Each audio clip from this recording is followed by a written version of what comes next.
made a mistake with you, letting you speak in front of my classroom and spew your propaganda. But today, we're going to change things up a bit.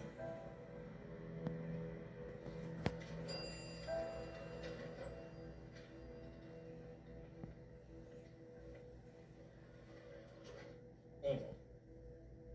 Thus was said that evil is atheism's most potent weapon against the Christian faith, and it is. After all, the very existence of evil begs the question, if God is all good, and God is all powerful, why does he allow evil to exist? The answer at its core is remarkably simple. Free will. God allows evil to exist because of free will. From the Christian standpoint, God tolerates evil in this world on a temporary basis, so that one day those who choose to love him freely will dwell with him in heaven, free from the influence of evil, but with their free will intact. In other words, God's intention concerning evil is to one day destroy it. Well, how convenient. One day, I will get rid of all the evil in the world. But until then, you just have to deal with all the wars and Holocaust, tsunamis, poverty, starvation, and AIDS. Have a nice life. Actually, be lecturing us on moral absolutes. Well, why not? Professor Radisson, who's clearly an atheist, doesn't believe in moral absolutes, but his course syllabus says he plans to give us an exam during finals weeks. Now, I'm betting that if I manage to get an A in the exam by cheating, he'll suddenly start sounding like a Christian, insisting it's wrong to cheat, that I should have known that. And yet, what basis does he have? If my actions are calculated to help me succeed, then why shouldn't I perform them? For Christians, the fixed point of morality, what constitutes right and wrong, is a straight line that leads directly back to God. So you're saying that we need a God to be moral, that a moral atheist is an impossibility. No, but with no God, there's no real reason to be moral. I mean, there's not even a standard of what moral behavior is. For Christians, lying, cheating, stealing, in my example, stealing a great idea and earn it forbidden, it's a form of theft. But if God does not exist, as Dostoevsky famously pointed out, if God does not exist, then everything is permissible.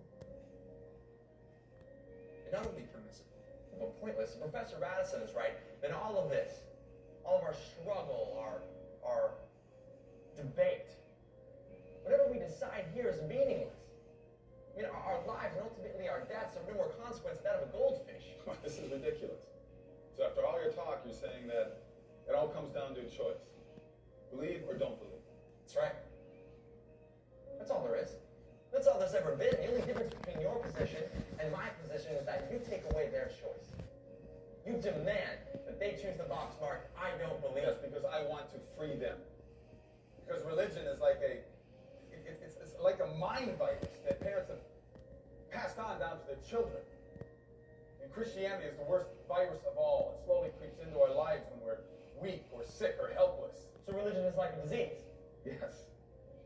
Yes, it infects everything. It's the enemy of reason. Reason? Professor, you left reason a long time ago. What you're teaching here isn't philosophy. It's not even atheism anymore. What you're teaching is anti-theism. It's not enough that you don't believe. You need all of us to not believe with you. Why don't you admit the truth? You just want to ensnare them in your primitive superstition. What I want is for them to make their own choice. That's what God wants. You have no idea how much I'm going to enjoy failing you. And who are you really looking to fail, Professor? Me? Or God?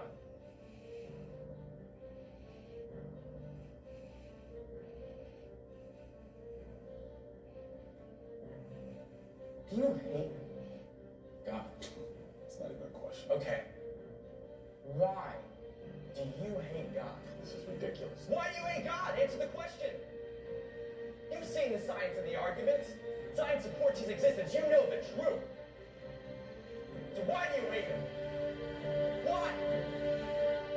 It's a very simple question, Professor. Why do you hate God? Because he took everything away from me. Yes, I hate God. All I have for him is hate.